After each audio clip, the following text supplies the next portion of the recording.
They had me on stimulants for 13 years, and so I've been detoxing off of that, and it's been horrible. I've been depressed, I've been crying, my memory's coming back with all the things that happened at the hospital, and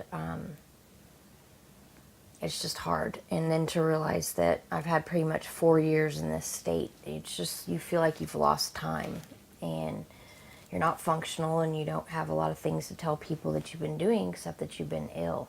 I don't know, it's just all so much, it feels like a ton of bricks just come busting down. And then today they told me, well, you know, since you're not bipolar and we're getting your meds stable, then you're ready to take on life. And when you've been so isolated, it's just like all of a sudden you're thrown back into mainstream or, you know, school, and it feels like you just don't fit in. I don't know, it's just the loss of time. I don't know how else to explain it, except you wake up and all of a sudden it's like you 4 years later, and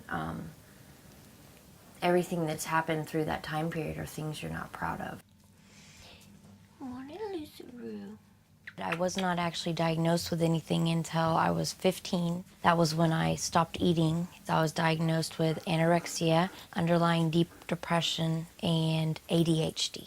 Tobe, are you ready to get up? Her psychiatrist said, let her go to college, and he said she would be totally functional within 1 to 2 months. They thought that it was me not wanting to grow up versus me having a mental illness. And she was sort of dumped. She didn't have a job, and it was essentially have a good life right when you get work. Basically, they came to visit. I had depression and was scared that they would see me in this way, and I tried to commit suicide. I wanted to go to sleep and never wake up.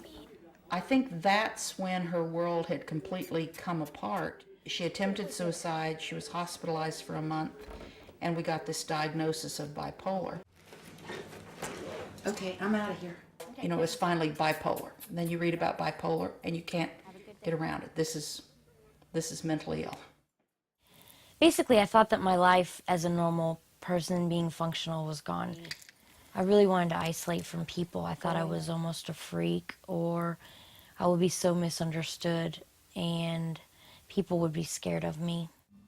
She came back to Austin with the bipolar diagnosis, and she was very excited about being here. So the doctor here thought that Christine was living a little too near the manic edge.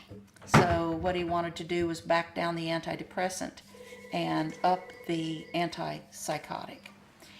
And really, that is when some of the difficulties began. I became very manic and very up, and was unable to go to classes or attend things because my anxiety was already so high. Monday, she appeared at my office in the afternoon and said, I'm in trouble, there's something wrong, and gave me the car keys. In this week after that, every day, instead of getting better, and the doctor told me to up her antipsychotics, she was really digressing. Monday, she's at the stage, I think she's having a panic attack. Tuesday, she comes home in the evening and told me that she had had a spiritual experience standing in line to vote. Basically, I thought that I was the daughter of God. I thought that Jesus was there, and then I was like the sister soul. And as she's standing in my kitchen telling me this, so I look at her and I said, you did? And she said, yes. I feel like she's in mania. We do have a problem. Let's get her some meds and get her to bed. When I started to challenge her, then she started saying that I had negative energy, and it used to be so nice to live in this house and to wake up and see the trees, and now there was negative energy, and I didn't sing in the morning. And I thought, my God, I've got Jesus's little sister living with me, and I'm supposed to be singing in the morning. I knew my mom was getting scared of me, but I thought it was her and not me. She would look at me with these big eyes, and she'd try to tell me things, and I would think she was crazy. So Friday, when I got home at 11:30, she had redecorated my house. She had written on every mirror, She had made signs going up the stairwell. She had made a shrine. She had a sign up at the front door. I am not Christine anymore. I'm not the person you knew. My name is Love Energy. Well, I knew when I saw that she needed to go to the hospital. There was no other question. And in the meantime, her doctor has called on the phone and has talked to me and has talked to her and has had us give her some more doses of her antipsychotic. And I kept thinking, okay, this is going to kick in here and we're going to see a difference. Unfortunately, they continued to up my meds, so by the time I left, I had 10 different medicines.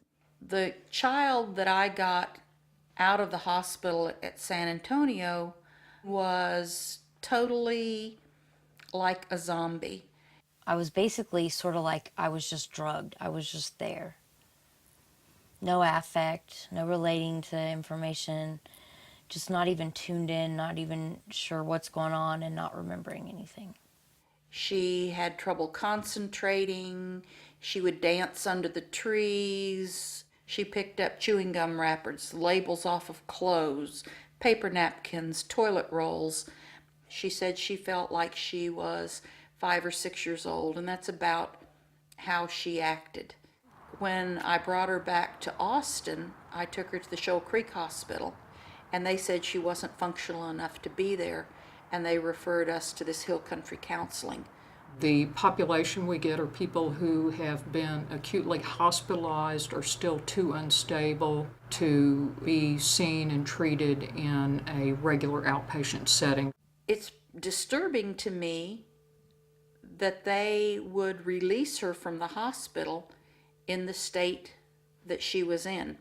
Part of the problem in America's psychiatry today is that doctors are not given adequate amount of time for patients to be in the hospital to really make a clear diagnosis.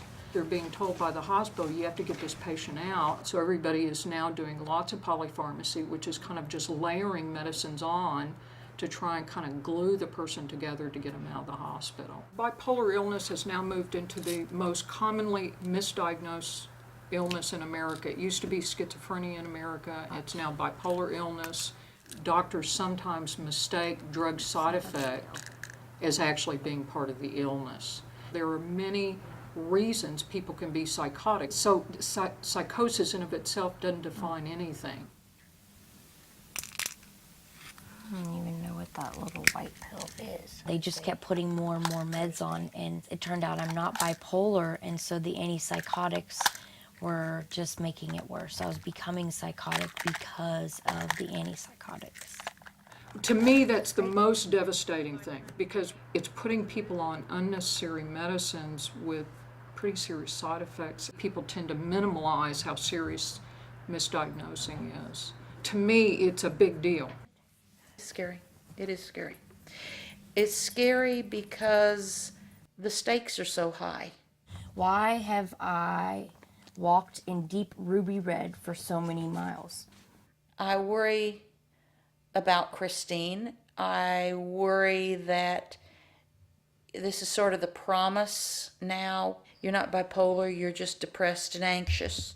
I worry this doctor may be wrong, and we're just in a lull right now, and we'll see something flare up farther down. I have walked a million miles feeling so disconnected from this earth. Like for some strange reason, my deep ruby red heart just always hopelessly hurt. I had such intense sadness and deep ruby red rage.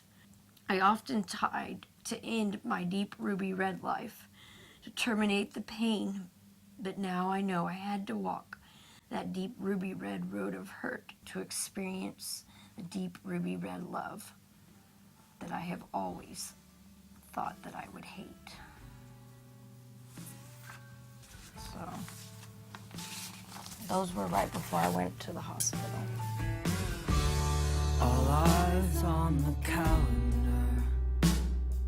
Another year I claim of total indifference. To hear the days pile up with decisions to be made. I'm sure all of them were wrong, and to this song I send myself. And with these strings